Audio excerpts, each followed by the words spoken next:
Right now, Pittsburgh's best sports show is about to begin. Call us or tweet us.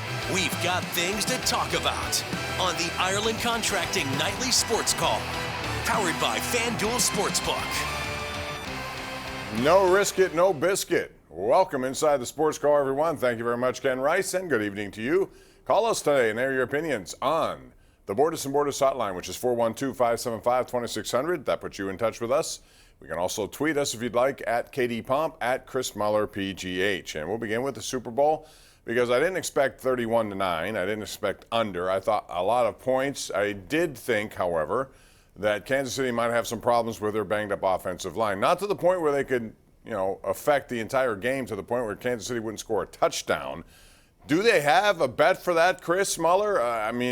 That's something that I would never have taken up, but if they had it and somebody did, I imagine the odds were pretty significant.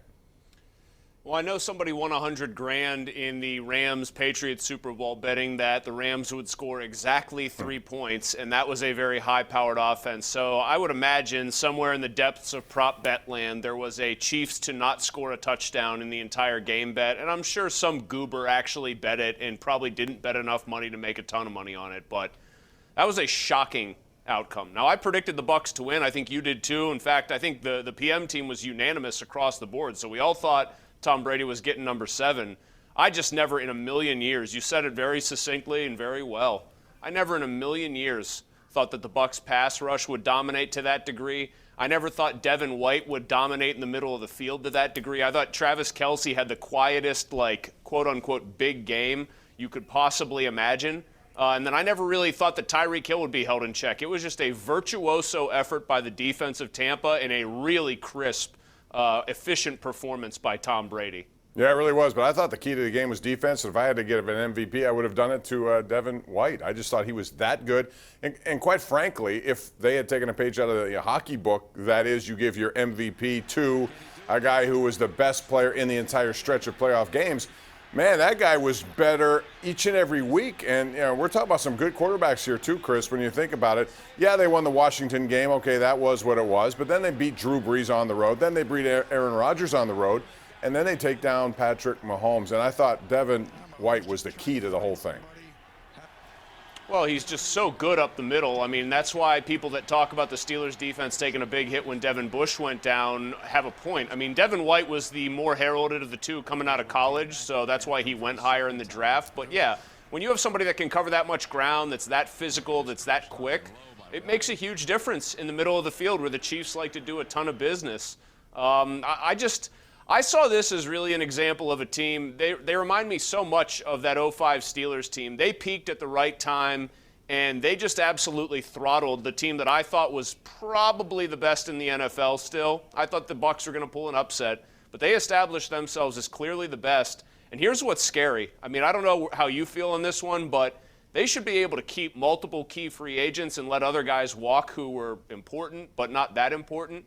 There's absolutely no reason to think that Tampa Bay might not even be better next year. Yeah, I would agree with that, and I think it all stems with Brady, his health, if they protect him, and what he engineers with that talented group of people, wideouts included, and maybe Antonio Brown will be back too. I mean, he was outstanding.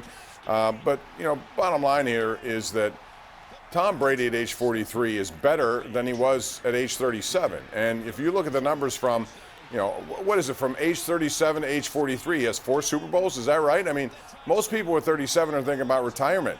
And yet this guy just keeps on keeping on. And who knows when it'll end with him. But this was a magnificent performance. Real quick, I want to get your thoughts on the overall day, though. The halftime show, which kind of threw me off a little bit. I like The Weeknd. I like the music. But I didn't understand what was going on there. And the commercials. Quickly, your take on that, Chris. Commercials, very weak overall. The Weeknd, I like the music, but he self-produced it. They all do, and he spent a lot of money to make a strange halftime show, but I'll give him a pass. Brady, you could divide his career into 3 segments. First, or beginning, middle, end. All 3 of them on their own are basically Hall of Fame worthy. That's the insane thing about Tom Brady. The middle's where the stats come, the championship's at the front and the back. No doubt about it. We're going to take a break. We want to hear from you. It's 412 575-2600. We have some developing baseball news we'd like to get into as well, because we're going to have baseball, and the two sides are talking and have made some agreements here. We'll get into that and more. Call us, air your opinions right here, right now. It's the Ireland Contracting Nightly Sports Call on Pittsburgh's CW.